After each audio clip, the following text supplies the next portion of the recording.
तो अभी आज कौन सा श्लोक हम करेंगे? 23। अध्याय 8 श्लोक संख्या 23। यत्र काले त्वनावृत्तिं चैव योगिनः प्रयाता यान्ति तं कालं वक्ष्यामि भरतर्षभ। यह शब्दार्थ कौन करना चाहते हैं? सृष्टि माता जी कीजिए। और किसी ने हैंड रेज नहीं किया तो अच्छा। हरे कृष्णा माता। यत्र जिस काले समय में तू तथा अनावृत्तिम वापस न आना आवृत्तिम वापसी च भी एवं निश्चय ही योगिनः विभिन्न प्रकार के योगी प्रयाण करने वाले यान्ति प्राप्त करते हैं तम उस काल को वक्ष्यामि कहूँगा भरत ऋषभ हे भरतों में श्रेष्ठ। धन्यवाद। यहाँ पर अब पढ़ेंगे हम इसका अनुवाद और तात्पर्य। अध्याय 8 श्लोक संख्या 23। भगवत प्राप्ति।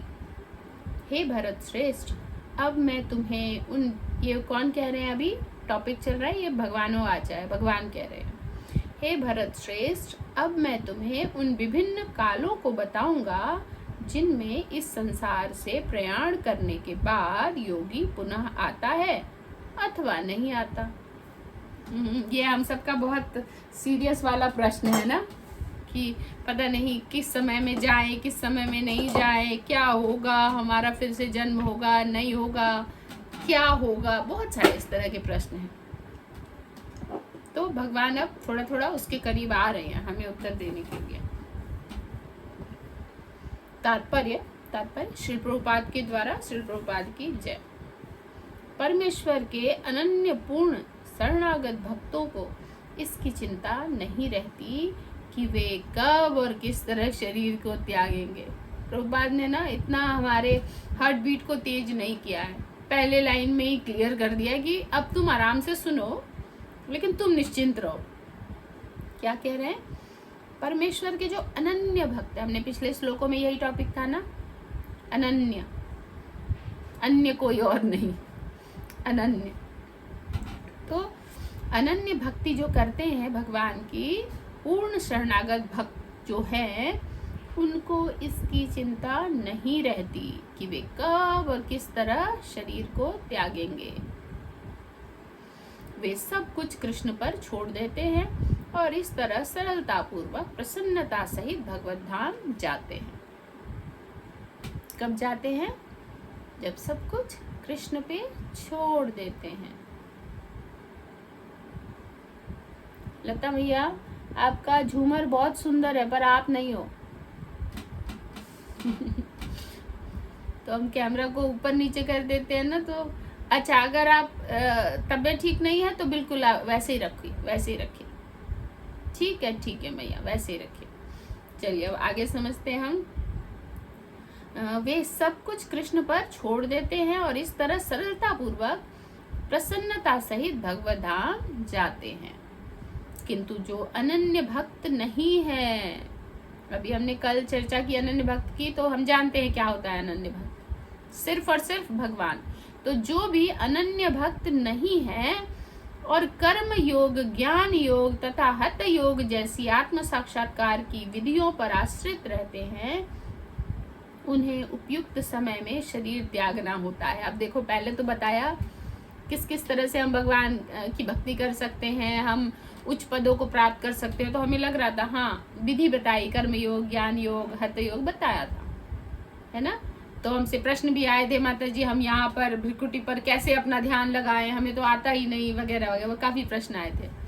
तो अब यहाँ पर कह रहे हैं कि कर्म योग, हठ योग, ज्ञान योग जैसे आत्म साक्षात्कार की विधियों पर आश्रित रहते हैं। कौन? उनको एक व्यवस्थित टाइम में शरीर छोड़ना पड़ेगा। अब एक क्राइटेरिया उनके लिए लग गया, भक्तों के लिए नहीं है, है ना। पॉइंट शुड बी नोटेड, भक्तों के लिए नहीं है ये जो बाकी अन्य उपायों से भगवान की तरफ आगे उन्मुख होते हैं और जाना चाहते हैं दिव्य लोकों को, ऊंचे अपने मतलब ऊंचे लोकों को, तो उनके लिए है कि उनको एक समय होगा। क्या अब आगे समझते हैं? जिससे वे आश्वस्त हो सके कि इस जन्म मृत्यु वाले संसार में उनको लौटना होगा या नहीं। अगर प्रश्न है तो अनम्यूट करके पूछ सकते हैं, और प्रश्न ना हो तो चूंकि अभी हम लोग यूट्यूब पे डालते हैं तो उसके बीच में ना पूछें। रिलेटेड प्रश्न है? यस दीप्ति भैया। हरे कृष्णा माता जी, सादर दंडवत प्रणाम। माता जी, उपयुक्त समय अंग्रेजी में बोलते हैं एप्रोप्राइट, यानी सही समय में शरीर त्यागना होता है उन्हें। एप्रोप्रिएट, यस, सही समय में शरीर त्यागना। अब वो सही समय क्या है वो भी हम आगे समझेंगे। जी माता जी। जिससे वे आश्वस्त हो सकें कि जन्म मृत्यु वाले संसार में उनको लौटना होगा या नहीं।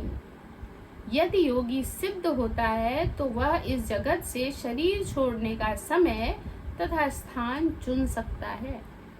अगर वो सिद्ध है तो अपने हिसाब से, अपनी इच्छा से शरीर छोड़ने का समय और स्थान चुनता है ना। पहले के लोग, काफी लोग ऐसा कर भी पाते थे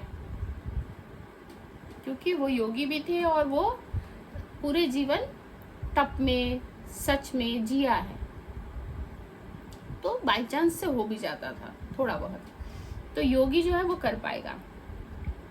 किंतु यदि वह इतना पटु नहीं होता तो उसकी सफलता उसके अचानक शरीर त्यागने के संयोग पर निर्भर करती है। अचानक जब शरीर छूटता है, अब वो किस क्षण में छूटा उस पर सफलता डिपेंड करती है ना।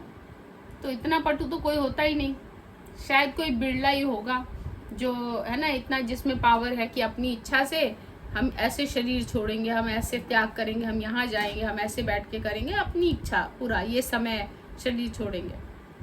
लेकिन जो इतना पटु नहीं है वो तो फिर फंसा। क्या लक है, किस समय शरीर छूटा, किस दिन, किस पल पता नहीं, रात में छूटा या दिन में, शुभ मुहूर्त में छूटा या अशुभ मुहूर्त में छूटा, काफी चीजें है ना, तो वो समझना पड़ेगा। तो यहाँ कह रहे हैं भगवान ने अगले श्लोक में ऐसे उचित अवसरों का वर्णन किया है कि कब मरने से कोई वापस नहीं आता। आचार्य बलदेव विद्याभूषण के अनुसार यहाँ पर संस्कृत के काल शब्द का प्रयोग काल के अधिष्ठाता देव के लिए हुआ है। तो अगला जो श्लोक है, अगले कई श्लोकों में इसका वर्णन होगा कि कौन सा समय शुभ है, कौन सा समय अशुभ है, कैसे शरीर छोड़ा जाए, मुश्किल है या इजी है, ठीक है। ये मुझे तो मुश्किल लग रहा है ना, बहुत मुश्किल है। मेरे हाथ में क्या है मैया, मृत्यु जब आएगी तो आ जाएगी, हम क्या कर सकते हैं। लेकिन मेरे हाथ में कुछ नहीं है, लेकिन हम तो भक्ति कर रहे हैं। तो भक्तों के लिए भगवान ने पहले ही कह दिया है, तुम्हें कोई चिंता नहीं। अरे तुम तो वेंटिलेटर पे हो, अंतिम समय मेरा नाम भी नहीं लिया, तब भी कोई चिंता नहीं।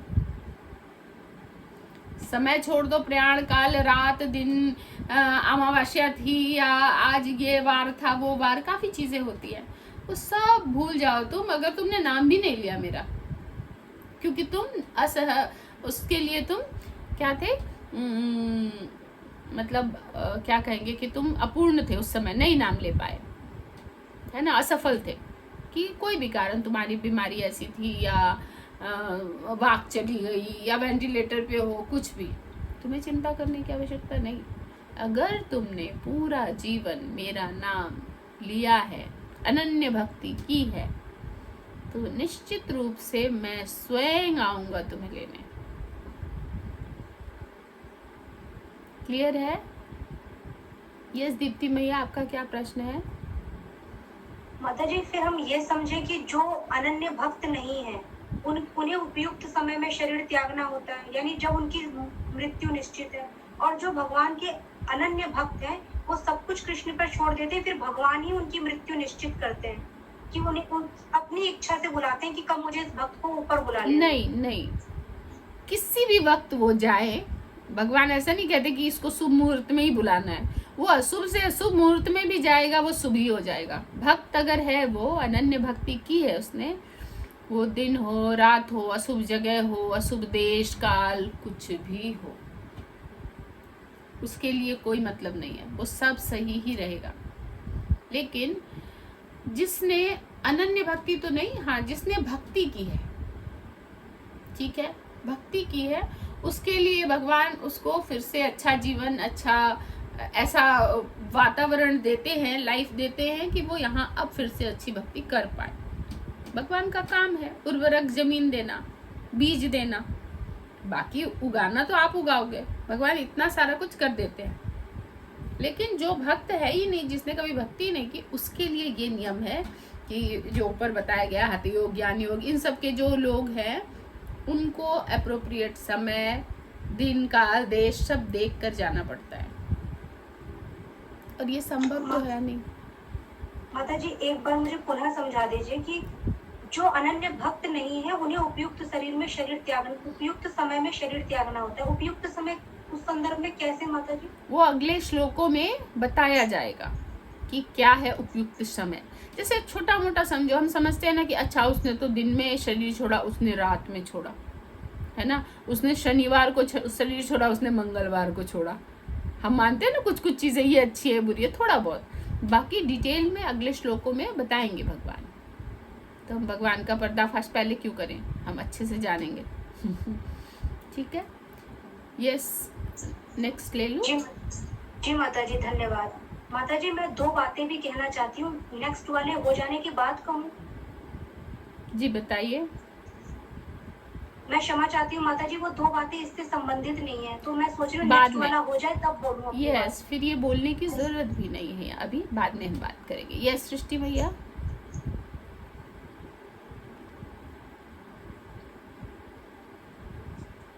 हरे कृष्ण माता जी, नमस्कार।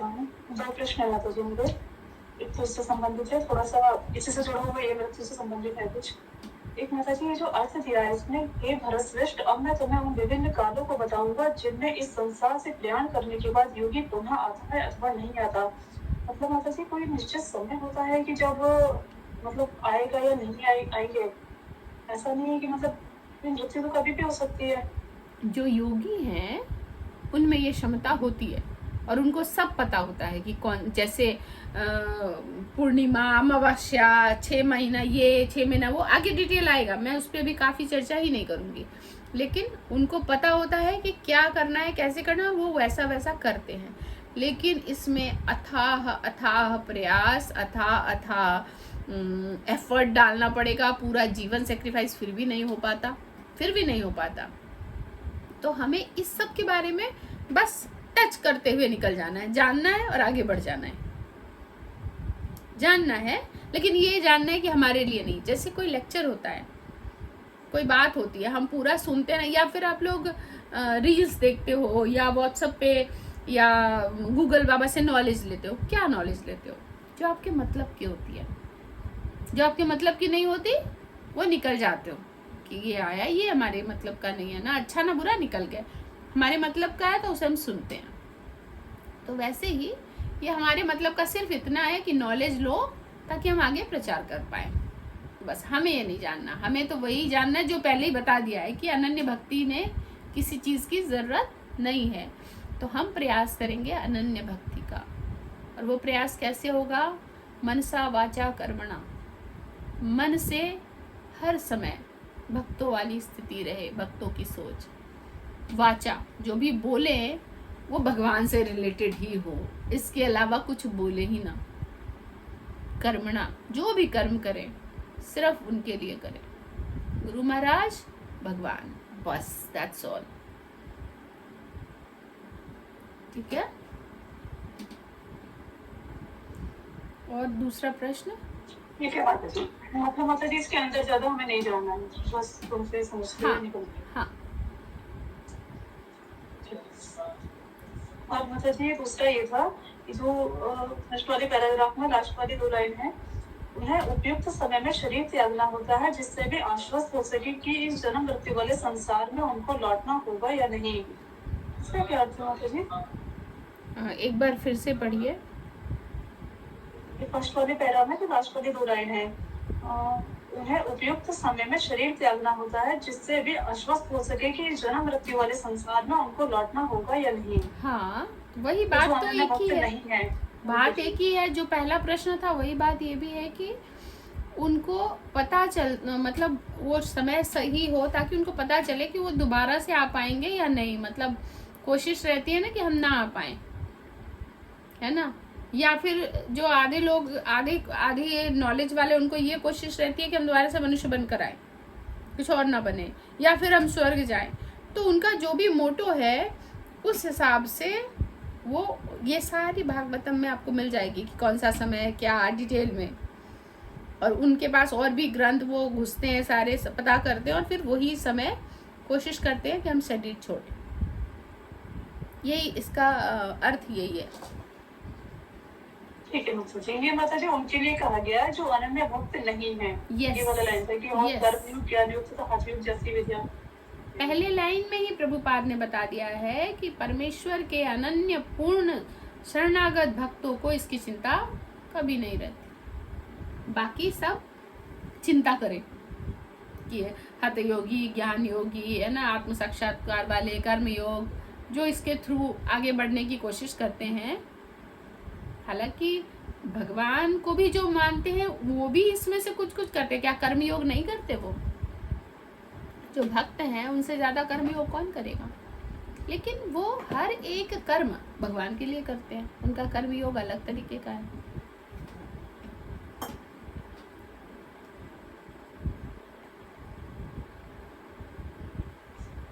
थैंक यू माता जी। माता जी एक प्रश्न और है मेरा, थोड़ा सा अगर पहले की मृत्यु से संबंधित है, वो प्रश्न थोड़ा सा मेरे मन में बहुत दिनों से है।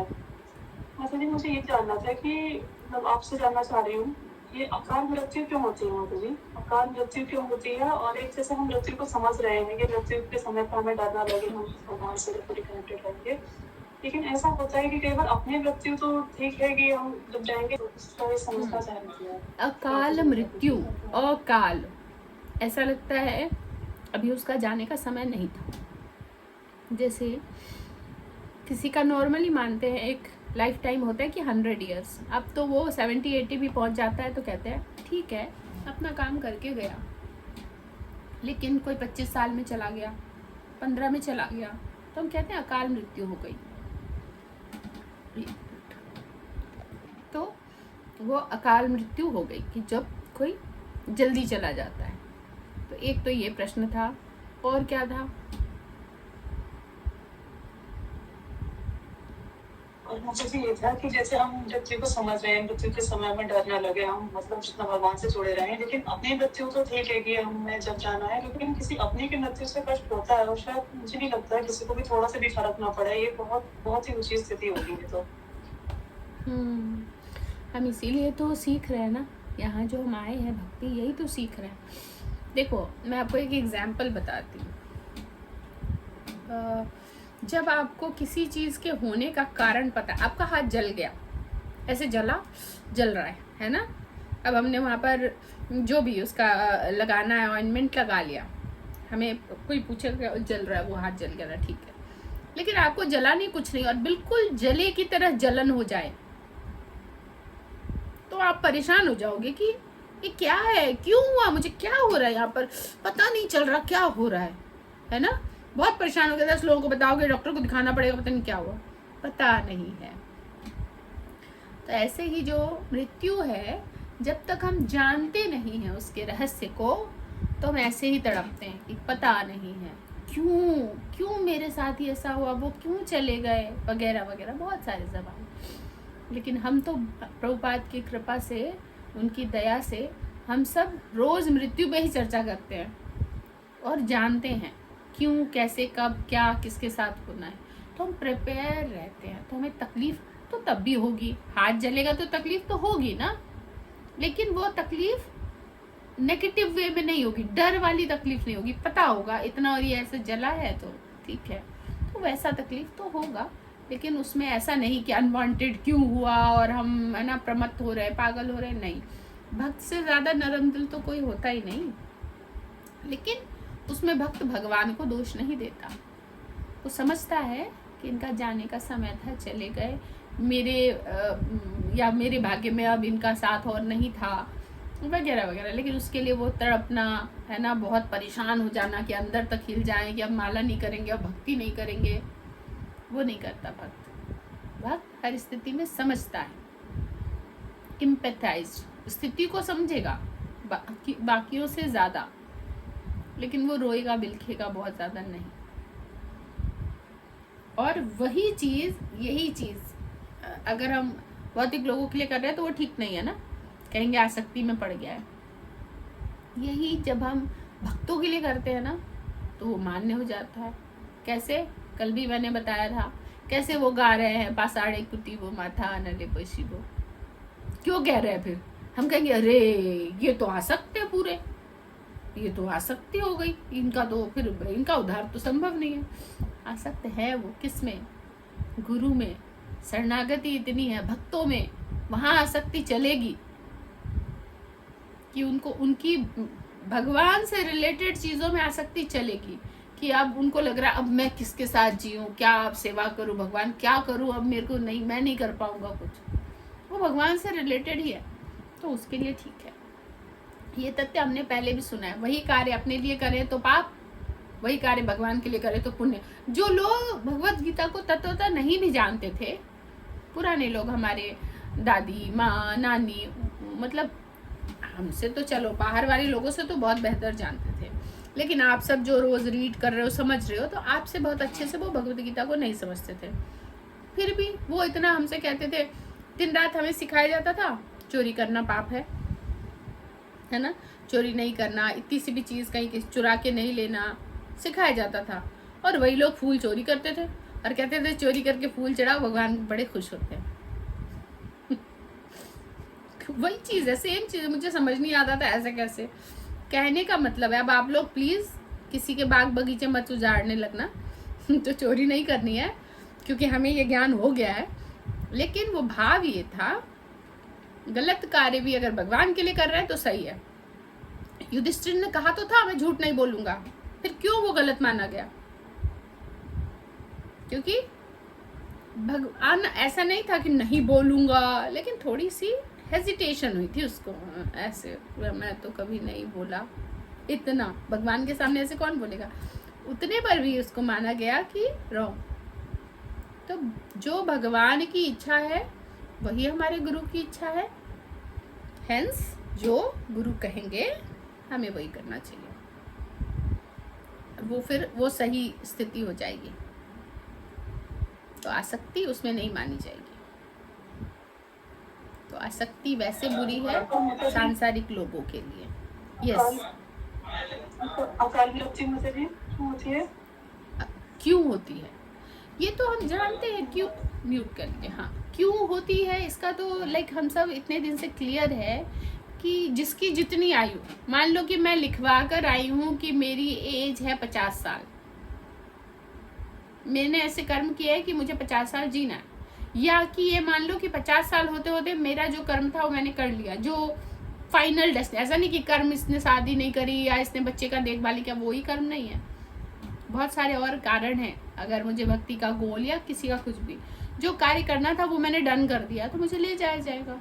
तो अकाल मृत्यु, बाहर वाले लोग कहेंगे अकाल मृत्यु, लेकिन उसका वो कारण नहीं है। हमने कई कथा ऐसी सुनी है जब राजा का जो इकलौता पुत्र था और उसने अकाल मृत्यु पाली थी, है ना, रानियों के सबके षड्यंत्र के कारण। तो नारद जी आए थे ना उनको ढांढस बताने, क्योंकि राजा क्या था, बहुत आसक्त था अपने पुत्र में, उसको पुत्र हो नहीं रहे थे। बहुत साल, बहुत लंबे समय के बाद उसको पुत्र रत्न मिला, और वो पुत्र जब चला गया, नारद जी को पावर था क्योंकि वो भक्त है। तो नारद जी ने उस राजा पे दया करते हुए कहा ठीक है मैं तुम्हारे पुत्र को जिंदा कर दूंगा। पुत्र को ले भी आए वो। जब पुत्र आया तो पुत्र ने क्या कहा, क्यों लाए मुझे, मैं कहाँ था, मुझे क्यों ले आए? तो इन्होंने कहा कि ये तुम्हारे पिता है। तो कह रहे कौन सा पिता, किस जन्म का पिता, मैंने तो हजारों जन्म लिए। मतलब ऐसे ऐसे उसने वर्ड बोले ताकि अपने पिता की आसक्ति टूटे। नारद जी ये दिखाना चाहते थे, तो आसक्ति टूट गई, फिर भेज दिया उनको वापस। तो ऐसा ही है कि ये सब आसक्ति ही है। और हम कहते हैं कि अकाल मृत्यु हो गई है, ऐसा कुछ होता, मेरे हिसाब से जब जिसको जाना है वो तभी जाता है, एक क्षण भी आगे नहीं रह सकता। वो अकाल मृत्यु नहीं है कि अरे उसका तो एक्सीडेंट हो गया, नहीं तो अभी जीता। अकाल मृत्यु हम कहते हैं ना, किसी का एक्सीडेंट हो गया तो मृत्यु तय है। वो एक्सीडेंट के द्वारा आए, सांस रुकने के द्वारा आए, हार्ट अटैक से हो, बीमारी से हो, ऑपरेशन टेबल पे हो, जैसे भी हो, मृत्यु तय है। आएगी विधि अलग अलग। ठीक है, ठीक है माता जी। बस माता जी एक लास्ट एक बात बताऊंगी कि जैसे अब इतना टाइम हो गया भगवद गीता पढ़ते हुए, 2 साल हो गए, और मतलब मैं पूरी तरह कनेक्टेड हूँ और कुछ मुझे ऐसा फील भी नहीं होता, लेकिन माता जी कभी कभी बहुत याद आ जाती है मुझे से चीजें थी मम्मी की। बहुत ये याद तो आ 2 जाती है, मतलब साल बहुत हुए रोना आता भैया। है। यहाँ 20 साल होने पर भी हम नहीं कहते कि हम बहुत टाइम से कर रहे हैं। आप तो अभी 2 साल हुए आपको बस, है ना। बहुत छोटा सफर है। अभी हमने क्या सुना था, ब्रह्मा जी की आयु कितनी बड़ी थी, और उस बड़ी की तुलना किससे की गई थी, एक बिजली की चमक से। तो आपका 2 साल अब आप देख लो कि क्या है वो। मेरे पास कोई मेजरमेंट नहीं है जोड़ने के लिए। तो पर हम अपना सिंसियरली प्रैक्टिस करें। सिंसियर प्रैक्टिस से ऐसा नहीं है कि 2 साल में, साल भर में भी बहुत सीरियस हो जाते हैं लोग, बहुत कुछ कर लेते हैं और आते जाते रहते हैं, तो 10 साल में भी कुछ नहीं कर पाते। तो हमें अपना पूरा देना है, बाकी हरी इच्छा।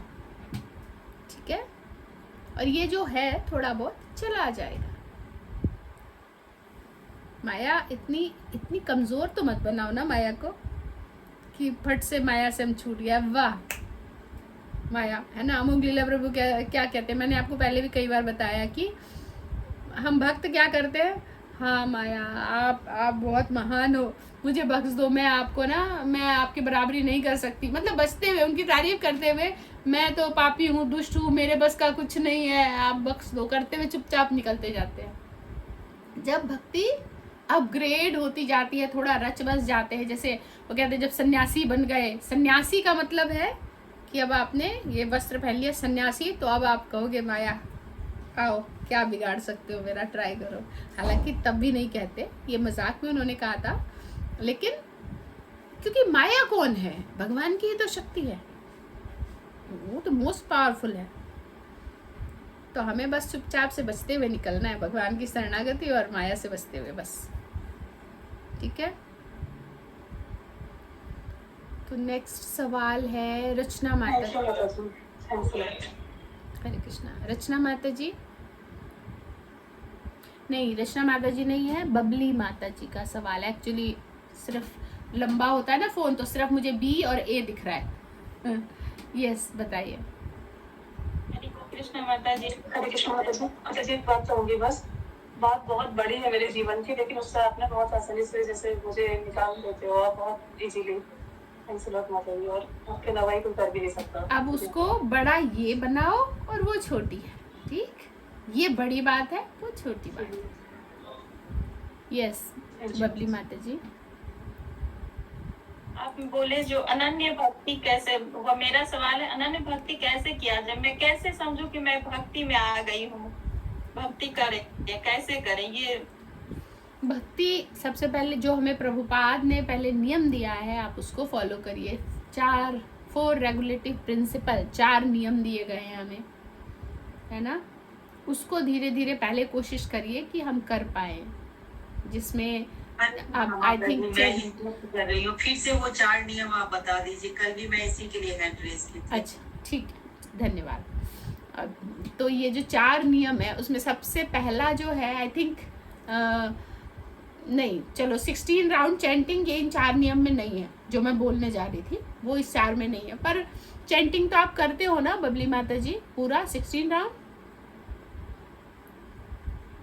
जी माता जी। ठीक है, ठीक है। आप 4 नियम, ठीक है, आपने अच्छा पूछा। मनीषा माता जी आपको तो याद होंगे 4 नियम, आप बताओगे? जी माता जी, नशा ना करना है, इंटॉक्सिकेशन, नशा ना करना, हाँ हाँ, मांसाहार नहीं करना है, जुआ किसी भी प्रकार का सट्टेबाजी ये सब नहीं करना है, और अवैध संबंध। ठीक है, ठीक है। No meat eating, no illicit sex, और नो गैम्बलिंग, और नो इंटॉक्सिकेशन। इसमें देखो इसमें क्या है रचना माता जी, क्लियरली हम थोड़ा थोड़ा समझ गए है ना, कि हमें सबसे पहला है नॉनवेज नहीं खाना, और उस नॉनवेज में नॉट ओनली नॉनवेज, पहला नॉनवेज ही छूटेगा, फिर धीरे धीरे प्याज लहसुन भी छूटेगा, वो भी नॉनवेज के अंतर्गत ही है। एक मिनट मनीषा माता जी म्यूट कर सकते हैं। तो उसके बाद चाय कॉफी ये सब भी उसी में इंक्लूड करते हैं डिटेल में, वैसे बस मीट ईटिंग कहा गया है। तो पहला नियम तो यही पर इसको हमें कोशिश करनी पड़ेगी ताकि बॉडी और माइंड सात्विक हो, सतोगुण की तरफ आगे बढ़े, है ना। बाकी नो इलिसिट सेक्स, वो लाइक आजकल सबको एक्स्ट्रा मैरिटल अफेयर की बड़ी तलब लगी होती है, क्योंकि सबका वही हाल है, एक जगह रहते रहते ना अपने घर में, अगर सेंटर में भगवान नहीं है तो एक दूसरे से उब जाते हैं, वो लड़ रहा है दिन भर, वो लाइक चल रहा है, वो सेंटर में भगवान तो है नहीं, तो केंद्र में भगवान नहीं है तो लड़ते हैं, तो फिर घर में उनका मन खट्टा हो जाता है, खट्टा होता है तो बाहर की तरफ भागता है, फिर बाहर कोई बड़े प्यार से आप तो बहुत अच्छे हो, अच्छा आपकी पति ऐसे, मेरी भी पत्नी ऐसी है, ये वो हो गई दोनों में बातें शुरू, बातों के बाद कब हो गया रिलेशन गलत, तो वो भी उस पर काम करना है। हालांकि मैं उम्मीद करती हूँ कि यहाँ पर कोई भी इतना हाई प्रोफाइल जैसे है नहीं कि वो उन चीज़ों में जाए, क्योंकि ज़्यादातर, लेकिन ये भी नहीं कहूँगी सिर्फ हाई प्रोफाइल में खुले आम होता है, बाकी सब जगह ही होता है, कोई हाई प्रोफाइल में नहीं कहूँगी, संस्कार हर जगह होते हैं, पूरा जो खानदान चला आता है ना वो सारे ज़्यादातर हाई प्रोफाइल में ही खानदानी लोग होते हैं, तो संस्कार है ये अपने, और जिन बच्चों को हमने सिखाया नहीं उनको पता ही नहीं है, तो इसलिए ज़रूरी है बच्चे को ये सीखना। जब कोई सीख जाएगा वो कभी भी उस पर ध्यान नहीं जाएगा, उसको सब पता होगा, माया मुझे ये अच्छा लग रहा है, माया है, उसको आगे आगे सब पता होगा, तो वो कभी गलत ऐसा स्टेप ही नहीं उठाएगा। ठीक है मैया, और किसी चीज को बताना है, कुछ पूछना है रचना माता जी? हरे कृष्ण माता जी, इसमें तो हम दो ही चीज समझ पाए, एक नॉनवेज नहीं खाना है उससे रिलेटेड हो गया, चाय कॉफी हो गया, प्याज लहसुन हो गया, दूसरा सेक्स के बारे में बताइए, और तीसरा चौथा एक है जुआ नहीं खेलना, ठीक है। अच्छा, हाँ, तो जुआ तो हम नहीं खेलते हैं, लेकिन मैंने ये भी बताया है कि हम आजकल वो करते हैं, छोटी छोटी किटी पार्टीज में जाकर और तंबोला वगैरह खेलना, वो भी नहीं मना किया है प्रभुपाद ने। उससे ना हमारा heart beat up and down होता है, चाहे वो 10 रुपए की हो 50 रुपए की हो, heart beat up and down होता है, मैं जीती मैं हारा, तो वो भी उसी में इंक्लूड है डिफाइन, क्योंकि ये वाली चीज़ें गैम्बलिंग जो है ये प्रभु जी इसके लिए ज़्यादा है, माताओं के लिए उतना नहीं है कि गैम्बलिंग।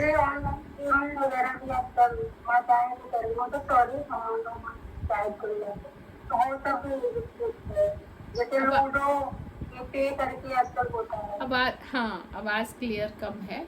हाँ, जो भी चीजें जिसमें भी हम धन लगाएं। हरे कृष्ण माता जी, ऐसे भी यदि हम कोई प्रतियोगिता में पार्टिसिपेट करते हैं तो हार्ट बीट तो बढ़ता ही है, ये सिंपल सा भी प्रतियोगिता यदि है उसमें हम पार्टिसिपेट कर लिए, हाँ, तो बहुत कुछ होता है उसमें, हाँ, जीतने की तलब बहुत ज्यादा होती है, हार्ट बीट बढ़ता है, नहीं जीतो तो टेंशन होता है, ये सब तो होता ही होता है। हाँ नहीं, पर उसमें उसको बताया है कि धीरे धीरे वो चीजें हट जाती है भक्त के जीवन से, लेकिन ये चीजें नहीं करोगे तब वो क्योर हो जाएंगी, लेकिन ये करते रहोगे तो वो बढ़ती ही रहेगी। तो इसलिए जो 4 मिनिमम नियम दिए हैं। चौथा क्या रह गया? माताजी नशा न करना। हरे कृष्णा। नशा वाला मैंने उसी में आपको बता दिया था। नशा मीन्स चाय कॉफी, इसको नशा में ब्लैक चीजें जो पेप्सी कोला, वो भी, क्योंकि उन सब में हम जानते हैं कि कैफीन की मात्रा होती है। बाकी नशा तो बड़ी चीज़ है, चलो हम लोग तो नशा नहीं करते, इससे बचे हुए हैं, लेकिन प्रभु जी इसके लिए फुल ऑन होता है ये नशा, मतलब कोई भी सिगरेट बीड़ी शराब तंबाकू, आजकल पता नहीं क्या क्या नशा है, तो किसी भी तरह का नशा नहीं। ये चीज़ 4 चीज़ें अगर क्लियर कर लेंगे तो आपका जो घर बनने वाला है उसकी नींव रेडी हो जाएगी। ठीक है, नींव जितनी पावरफुल होगी घर उतना अच्छा होता है, हम सब जानते हैं। तो ये 4 चीज़ों पर अगर कंट्रोल कर लिया तो हमारी बेस बन जाएगा भक्ति का। फिर धीरे धीरे धीरे धीरे बाकी पूरा घर रेडी हो जाएगा। इसीलिए 4 नियम बहुत जरूरी है। इसमें 16 माला नहीं कहा है प्रभुपाद ने, 16 माला अलग से है। ठीक है, ये भी तो माता जी प्राय घर पे नजर न रखना। क्या? कल भी हम इसलिए एडवाइस किए थे। घर पे नजर न रखना, ना लूटना, किसी के घर में आग न लगाना की। ये अलग, ये प्रभुपाद ने आताताई कहा है इनको, पर इस 4 रेगुलेटिव प्रिंसिपल में नहीं रखा है इसको, पर इसका अलग से चर्चा है ना। और हाँ, जो भी अटेंडेंस बना रहे हैं ना प्रीति मैया, गीता दयाल माता जी अटेंडेंस नंबर 1 इनका भी डालिए। मुझे चाहिए किन किन कौन कौन लोग आ रहे हैं, कौन कौन नहीं आ रहे हैं। जो भी, मैं पता है किस किस को अटेंडेंस में नाम दे रही हूँ, उसका 2 कारण है। बहुत सारे लोग आते होंगे, नहीं आते होंगे, जिनमें पोटेंसी है, जो भक्ति कर रहे हैं अच्छे से और फिर मिस कर रहे हैं, मैं उनको सिर्फ पकड़ रही हूँ, है ना, जिनमें पोटेंसी है। माता जी किचन में हूँ मैं। किचन में हो आप? 2 जगह? अच्छा ठीक है, वो तो आपके ऊपर है, मैं कुछ नहीं बोलूंगी। आप चाहे कुछ भी सफाई दो, वो प्रीति माता जी का अब काम है। ठीक है, आप लोगों के क्वेश्चन हो गए तो मैं गीता पराशर माता जी का प्रश्न लेना है, क्या मैं ले लूं? गीता पराशर में है? जरूर। हरे कृष्णा माता जी, प्रणाम। प्रणाम। सबसे नालायक बच्चा हूँ आपका, तो बताइए। नहीं नहीं, बताइए बताइए क्या। मेरा क्वेश्चन ये था कि अभी आपने कहा था कि नॉन वेज जो खाते हैं उनका मन और दिल दोनों सात्विक नहीं होते, है ना? यस। लेकिन वेज खाने वालों का भी तो मन सात्विक नहीं होता। किसका? जो वेजिटेरियन होते हैं। देखो, जैसे आपका बच्चा है, किसी के लिए भी, मैं इसको अपने पर्सनल मत लेना, मैं समझने के लिए बता रही हूँ। उसकी तबीयत खराब हुई किसी भी तरह से, उसको बुखार हो गया, बॉडी गर्म है, या उसको है ना वॉमिट टेंडेंसी हो रही है अभी, ठीक, कुछ भी कारण हो सकता है इसका, अब खा लिया होगा उल्टा पुल्टा, है ना, कुछ भी कारण हो सकता है। लेकिन अगर वो रात भर सोया नहीं है या सोता नहीं है, रात भर मोबाइल चलाता है और दिन में उसको टेंडेंसी हो रहा है, सबसे पहला धावा किस पे बोलोगे? रात भर जगते हो, नींद नहीं तुम्हारी पूरी हो रही है, तो बॉडी तो ऐसा होगा ही। तो क्या सिर्फ वही कारण है? लेकिन मुख्य कारण वही है, तो पहले उसको हटाओ। अब जरूरी नहीं है कि जो पूरी रात सोता है अच्छे से, उसको कभी वॉमिट टेंडेंसी ना हो, उसको कभी फीवर ना आए। हाँ, उसको ये चीजें होने की संभावना कम हो जाती है, क्योंकि थोड़ी बाकियों से उसकी इम्यूनिटी बूस्ट है। तो ऐसे ही ऐसा जरूर, जो भक्त बन जाते हैं उनका भी ऐसा नहीं है कि वो अभी भक्त है बन जाते हैं।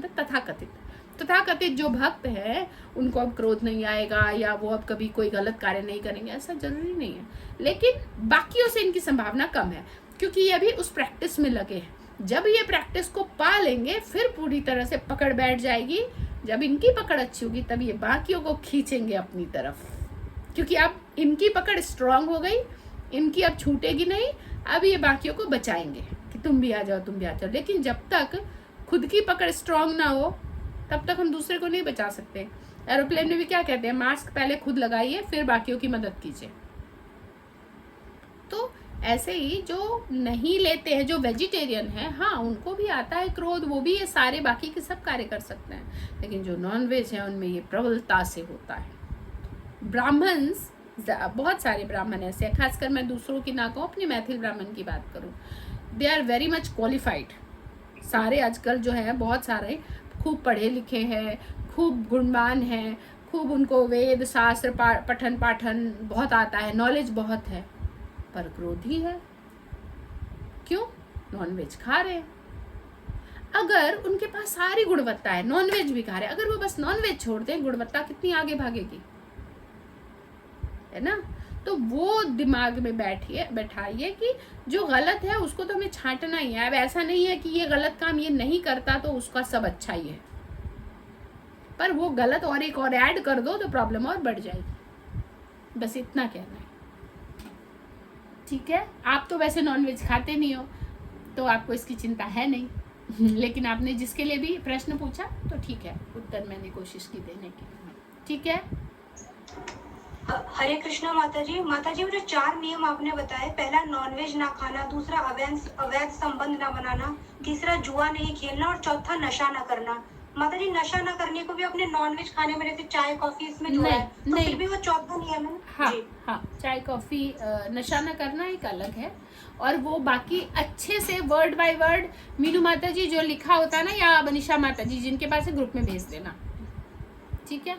आप लोग उसके नोट्स, उसको एकदम रट्टा होना चाहिए, हमें याद होना चाहिए। हरे कृष्ण माता जी मेरे पास भी लिखा हुआ है हिंदी इंग्लिश दोनों में, एक बार बोल दूं मैं? नहीं, बोलने से फायदा नहीं, बोलना नहीं है, आपको भेजना है। अब नोट्स बना लेंगे, वो लोग ग्रुप में डाल दीजिएगा, वो हमें एकदम पॉइंट टू पॉइंट याद होना चाहिए। 4 नियम अलग तलग नहीं, कभी याद हो रहा है कभी नहीं, एकदम हिंदी इंग्लिश दोनों में जिसमें है दोनों को भेज दीजिए, क्योंकि अपनी ये जो कृष्णा कॉन्शियस सोसाइटी है ये यूनिवर्सल है, तो इंग्लिश ज़्यादा ज़रूरी है, लेकिन जिनको सुविधा है वो हिंदी में भी याद कर सकते हैं, ठीक है? तो अब नेक्स्ट सवाल तो नहीं है किसी का, हैंड रेज मुझे दिख रहा है पर सवाल नहीं है ना, आई थिंक। तो मैं भागवतम ले लूं? हरे कृष्ण माता जी, मैं कल एक छोटा सा कहानी सुनाने जा रही थी, मैं उसको आज सुनाना चाहती हूँ। एक आपसे जो एक बात की थी कि वो कैंसर पेशेंट के लिए, तो उनका देहांत हो गया। मैं एक मिनट रचना माता जी, क्या मैं अपना वो रिकॉर्डिंग सेशन ऑफ कर दूं ना फिर, क्योंकि हाँ। इसके बीच में वो, और कोशिश कीजिएगा कि ये सबसे लास्ट हो जब हमारा, क्योंकि अब रिकॉर्डिंग होती है तो थोड़ा ध्यान रखना पड़ेगा। हरे कृष्णा।